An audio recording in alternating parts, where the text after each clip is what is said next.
देखिए दोस्तों, केमिस्ट्री का बहुत ही इंपॉर्टेंट टॉपिक स्टार्ट करने वाले हैं, एलिमेंट्स, कंपाउंड्स एंड मिक्सचर्स। तो यहाँ पे हम इनकी अलग अलग डेफिनेशन ना करके सिर्फ इस चार्ट पे ही हम तीनों के बारे में जान सकते हैं। तो एलिमेंट जो होता है एक तो प्योर सब्सटेंस होता है, इसमें कोई मिलावट नहीं होती, ठीक है, या कोई अलग इसमें कोई एटम नहीं होता प्रेजेंट। नेक्स्ट है आपका कंपाउंड। कंपाउंड भी प्योर सब्सटेंस होते हैं, ठीक है। अब मिक्सचर इम्प्योर सब्सटेंस होता है आपका। नेक्स्ट पॉइंट देखेंगे, they have one kind of atom.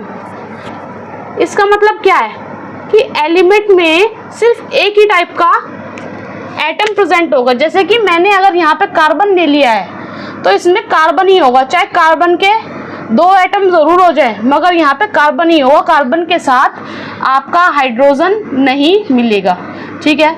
Next compounds में देखते हैं, दे हैव 2 और मोर डिफरेंट एटम्स, ठीक है। इसका मतलब ये है, एग्जांपल देख लेते हैं इसका, कार्बन डाइऑक्साइड। अब कार्बन डाइऑक्साइड में एक तो कार्बन है और दूसरा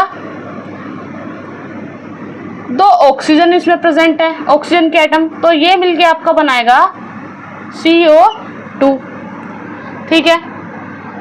अब इसमें देखिए मिक्सचर्स, दे हैव 2 और मोर डिफरेंट सब्सटेंसेस।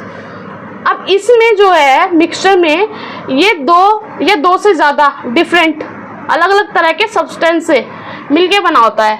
जैसे कि एग्जांपल है इसका शुगर और वाटर का मिक्सचर जो है, और ये फिजिकली कंपाउंड होता है, ठीक है। इसको हम खुद मिक्स कर रहे हैं, कोई केमिकल रिएक्शन यहाँ पर इसकी नहीं हो रही है।